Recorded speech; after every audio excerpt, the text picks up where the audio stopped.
खालामदों नोंनो बाथौआनो आंनि हाबाखौ नायबाय थादों जादों नोंनि गियाननि फारसे गियान लानानै जाखांफैदों बयखौबो मेगन थाइसेनो नायनो आं हानाय बादि गोजोन्थों। साबायखर थाबाय अनजालि फरायसालिसिम बेबाराव आं लेंहरनो नागिरदों बबिता बर' माइनाव गेजेर फरायसालि बेनि उनाव रेडि जानानै थाखा परिस्मिता नार्जारि इउएन एकाडेमि गरिमाखा क्लास 6।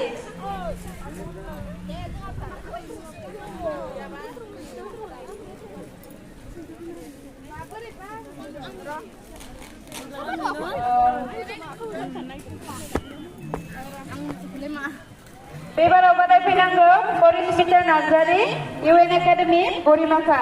बेनि उनाव रेडि जानानै था सनु बर' नेहरू आनसलिक गोजौ फरायसालि क्लास 8।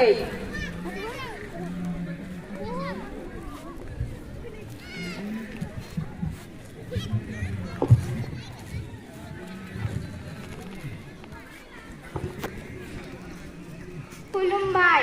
मानगोनां खन्थाइ आवरायनाय आयदानि बुंथिगिरि आरो बुंथिगिरि नोंथांमोन लोगोसेनो गुबुन गुबुन फरायसालिनिफ्राय नुजाथि फैनो हानाय मानगोनां फोरोंगिरि आरो फरायसा नोंथांमोन दिनैनि बर' खन्थाइ आवरायनाय बादायलायनाय आयदायाव आंबो इउएन एकाडेमि गरिमाखा फरायसालिनिफ्राय बाहागो लादों। बे खन्थाइनि मुङानो जाबाय फुंनि आरज। बे खन्थाइखौ सुजुदों रुंसारि मदाराम ब्रह्म बिथाङा। फुंनि आरज आफा बिफा गुरु फैदो नोङो नोंनि रावावनो फुंनि बारा रायजो फिसानो बारदोंसै खोलो खोलो सानालाय जौबोगौ सथिया थांबाय सोरां जाबाय दाउमा दाउसाया आदार नागिरनो फिसा फिसौखौ फिसिनो जान नांगौ गोहो होनो आफा आंनो रायजो फिसानि मोजां खालामनो नोंनो बाथौ रुङानो आंनि हाबाखौ नायबाय थानो जाहाथे नोंनो आफा बिमानि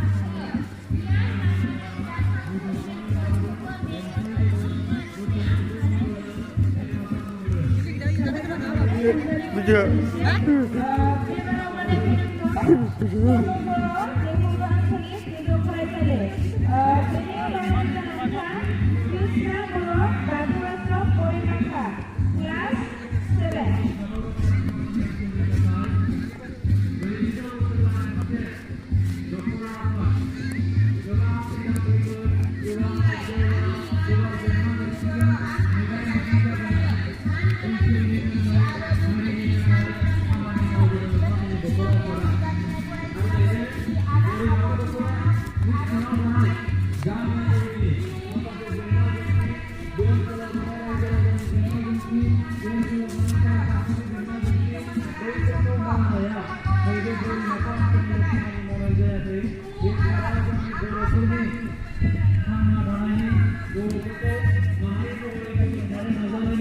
बयखौबो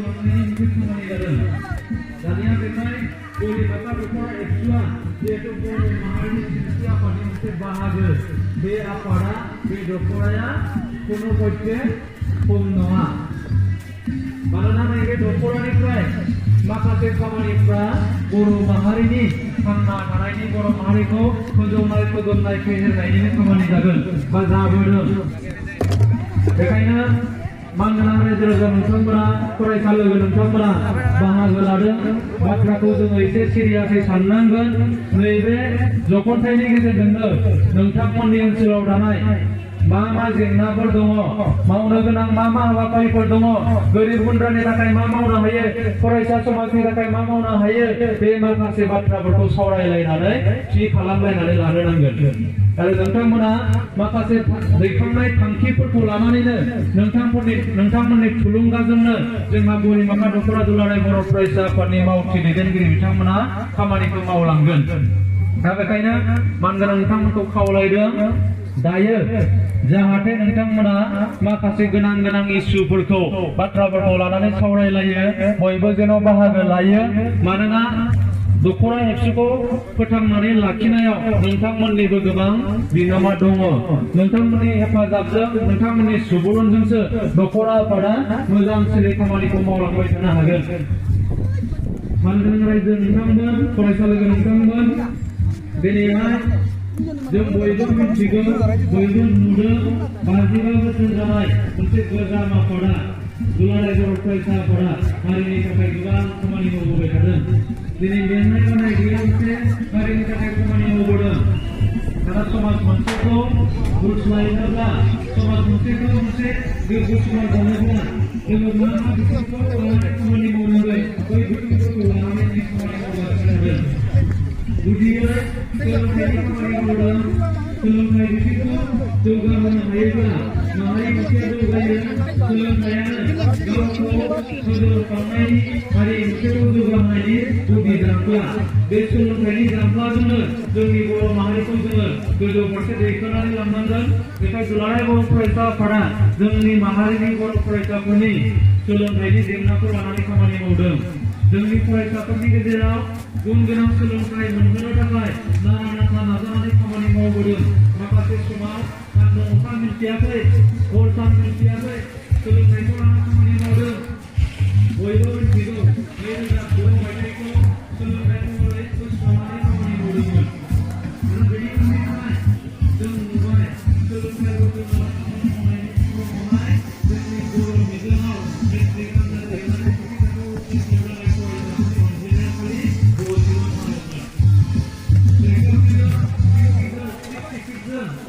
बिनि उनावहाय फैयै फैयै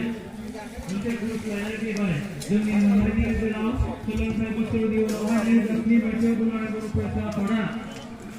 मिशन क्वालिटी एजुकेशन गुन गोनां सोलोंथाइनि मावथांखि दिहुनदों मोनसे मावथांखि फोसावनानै खामानि मावबाय बेनिफ्राय 2020 मायथाइसिम बे मिशनखौ फोसावनानै खामानि मावनानै साइकेल रेलि खालामबाय सोनाबहा चिरांफोरनिफ्राय सानजाहा अरुणाचल बर्डारसिम जेराव जेराव जोंहा बर'फोर दङ जोंनि बर'फोरनि समायाव जोबोद जों सोलोंथाइखौ सोलोंथाइ लानानै लानायनोब्ला गुन गोनां जानांसिगोन सोलोंथाइनि सोलोंथाइया फरायसाफ्रा गुन गोनां जानांसिगोन बे बाथ्राखौ जोंनि फरायसाफोरनि समायाव सोनानै सांग्रांथिखौ लाबोबाय बेनि उननिफ्राय बेबायदिनो मोटिभेसन हाबाफारि लाबाय थुलुंगा खालामनाय हाबाफारि जोंनि फरायसाफ्रा सोलोंथाइ लानायाव माखासे जेंनाफोरखौ मोगा-मोगि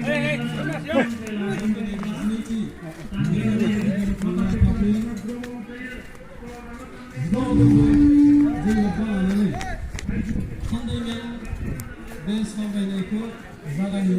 आखायाव लानाय जाबाय दिनैनि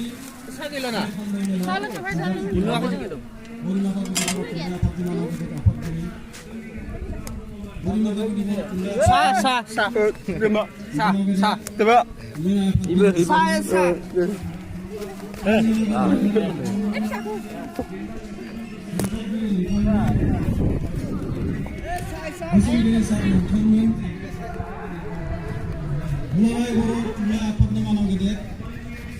जिउनां सोद्रोमा सार नोंथांमोन दिनैनि बे थान्दै मेलखौ बा 5-19 नभेम्बर बर' थुनलाइ आफादनि जोनोम सान हरिनाथा बर' थुनलाइ आफादनि बे खुंनायखौ सामलायनाय सारायपारा गामि आफादनि मानाव गेदेर रायदा आफादनि आफादगिरि नेहाथारिजों लोगोसे गुबुन गुबुन बिफाननि बिबानगिरि नोंथांमोन दिनैनि बे थान्दै मेलाव नुजाथिफैनो हानाय जोंनि बांगाल आफादनि आफादगिरि नेहाथारि लोगोसे गुबुन गुबुन बिफाननि बिबानगिरि नोंथांमोन दाब दाब गामि आफादनिफ्राय नुजाथिफैनानै दिनैनि थान्दै मेलाव बाहागो लाफैनाय मानाव गेदेर थान्दै नायग्रा थान्दै आफादगिरि लोगोसे नेहाथारि नोंथांमोन दिनैनि नैबे 15 नभेम्बर बर' थुनलाइ आफादनि जोनोम सान जों लोब्बा लानानै 15 नभेम्बर जों महाजुबि बर' थुनलाइ आफादनि खामानि मावगासिनो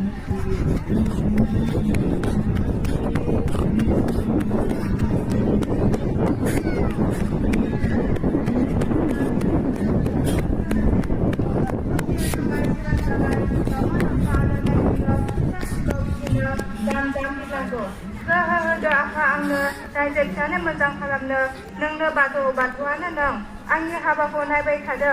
जादों आफा नों गियाननि फाखो गियान लानानै जाखांफैदो बयखौबो मेगन थाइसिदो नायनो आं हानाय बायदि गोजोन्थों साबायखर थाबाय अनजालि फरायसालिसिम बेबाराव आं लिंहरनो नागिरदों कबिता बर' आलारि गोजौ फरायसालि बेनि उनाव रेडि जानानै था दालिमि बर' नेउरु आनसलिक गोजौ फरायसालि class 7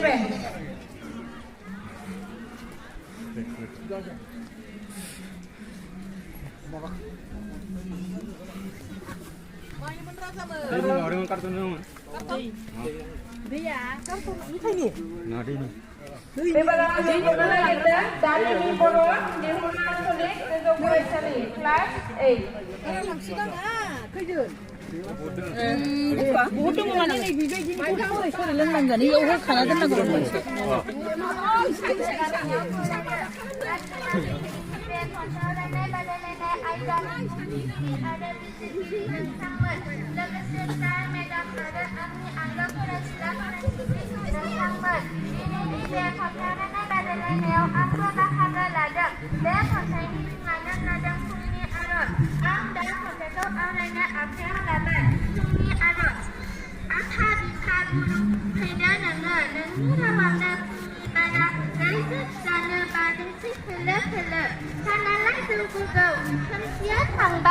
Serang zabat, dauma dausaya ada nagina, sab daukau sina, zam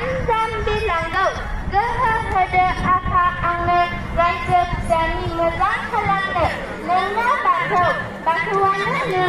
ami habatu nai hada, zadang apa nai tiani hada, nan nai kapida, boleh dewan haisi nai apa nai bayi, साबायखर थाबाय अनजालि फरायसालिसिम बेबाराव बादायफैनांगौ जाफुंसार मोसाहारि दलबारि अलंबार गोजौ फरायसालि क्लास 7 बेनि उनाव ready जानानै था जोमैरानि मोसाहारि बाथौ आश्रम बुरिमाखा क्लास 7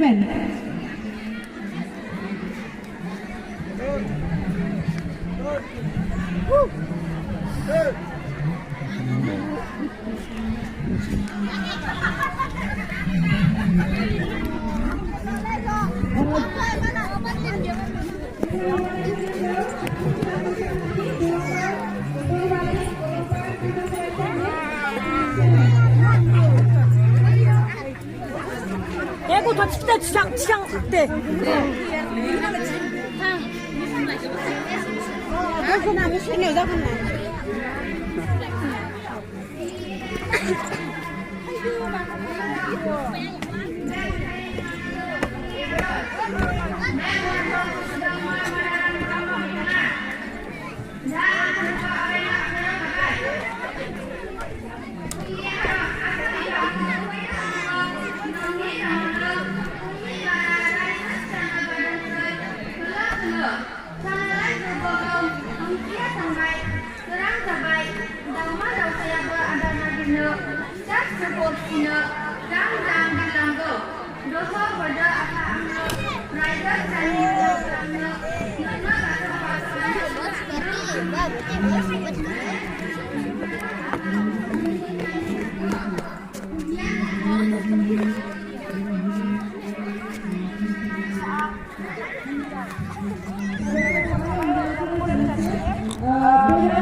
बाथौ आश्रम बुरिमाखा क्लास 7 बेनि उनाव रेडि जानानै थाखा कनिका बर' नेउरु आनसलिक गोजौ फरायसालि क्लास 7 खुलुमबाय मान गोनां दिनैनि बे खन्थाइ आवरायनाय बादायलायनायाव बाहागो लानो खुलुमबाय मान गोनां दिनैनि बे दिन्थिगिरि आरो बिजिरगिरि सार मिस नोंथांमोन आंबो दिनैनि बे खन्थाइ आवरायनाय बादायलायनायाव बाहागो लादों बे खन्थाइनि मुङानो जादों फुंनि आरज बे खन्थाइखौ सुजुदोंमोन बिथां मदाराम ब्रह्मआ फुंनि आरज आफा बिफा गुरु फैदो नोङो नोंनि रावनो फुंनि बारा रायजो फिसानो बारदोंसै खोलो खोलो थानालाय जौगोगौ खोमसिया थांबाय सोरां जाबाय दावमा दावसाया आदा नागिरनो फिसा गथ'खौ फिसिनो दान बिरलांगौ गोहो होनो आखाइ आंनो रायजो जायनि बिना खालामनो नोंनो बाथौआनो आंनि हाबाखौ नायबाय थादो जानो आफानि गियाननि थाखो गियान लानानै जाखांफैयो बयखौबो मेगन थाइसेयैनो नायनो आं हानाय बायदि गोजोनथों। साबायखर थाबाय अनजालि फरायसानिसिम।